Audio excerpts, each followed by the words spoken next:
Hai, Assalamualaikum. Selamat datang ke YouTube channel aku. Nama aku Kamal Aidil. Bagi yang first datang ke YouTube channel aku, jangan lupa klik button subscribe dan turn on notification untuk aku punya YouTube channel.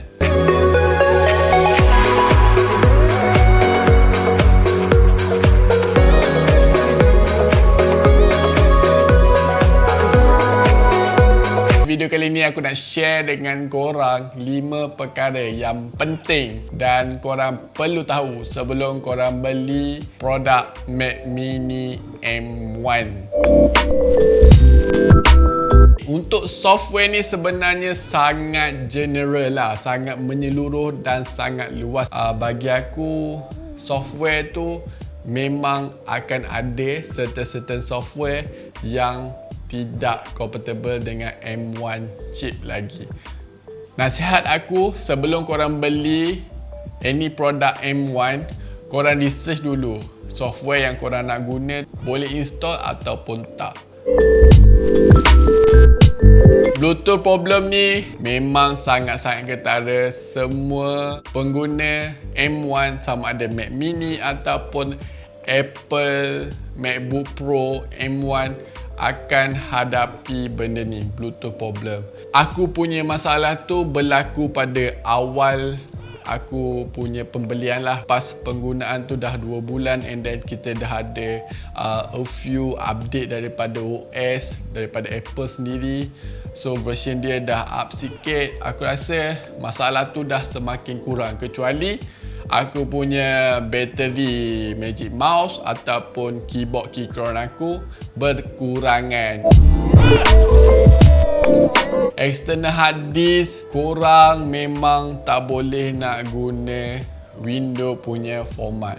Contohlah, korang nak share Windows punya external, nak go kepada OS punya sistem macam Mac Mini korang, memang tak boleh nak read. Korang boleh read tapi korang tak boleh nak copy. Macam tu lah, korang tak boleh nak masukkan balik dalam tu. So bila korang copy yang external ke dalam Mac Mini pun, korang akan ada lost data kat situ. Sebab benda ni aku yang face. Aku pernah buat macam tu. Aku nak copy satu file daripada external aku masuk ke Mac Mini, macam video macam tu. Tapi bila aku nak edit video tu akan jadi macam rosak. Dia macam ada lost data masa kita transfer daripada external Windows punya format ke dalam Mac Mini. USB Type-C yang korang dapat bila korang beli Mac Mini M1 adalah 2 port. Okey, 2 port ni, satu aku dah pakai pada external untuk SSD aku.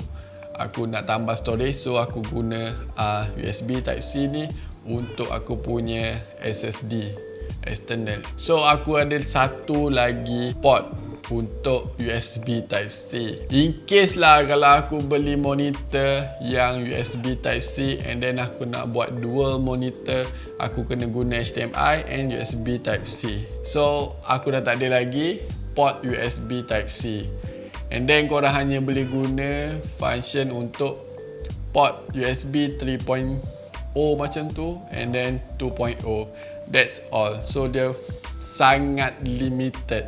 Sangat limited. Kalau korang cari extension pun untuk orang panggil USB extension pun, korang takkan dapat 2 USB Type-C pada satu extension. And then USB Type-C pada external extension tu tak sama dia punya power dengan USB Type-C pada body Mac Mini tu sendiri.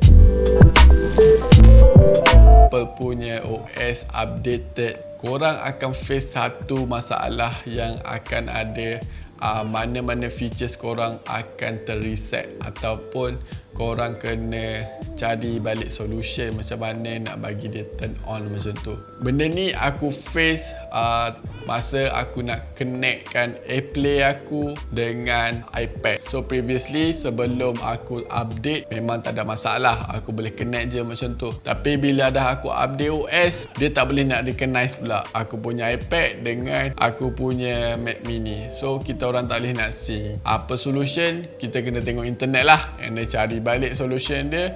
Solution dia dah ada and then korang just kena Google je. Kadang-kadang semua benda yang berlaku selepas update OS tu memang akan ada orang yang akan review ataupun kita boleh tengok dalam forum apa-apalah.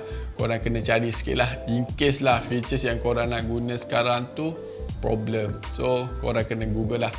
That one lah aku rasa macam dia tak well function lagi lah. Dia ada benda yang dia kena fixkan setiap kali dia update and then korang pun kena test everything. Okay guys, aku rasa dah cukup 5 perkara yang aku boleh listkan lah untuk korang sebelum korang beli Mac mini M1. Aku harap korang face lah this thing dulu. Jangan lupa klik button share dan subscribe aku punya YouTube channel. Jumpa lagi untuk next video. Bye. Assalamualaikum.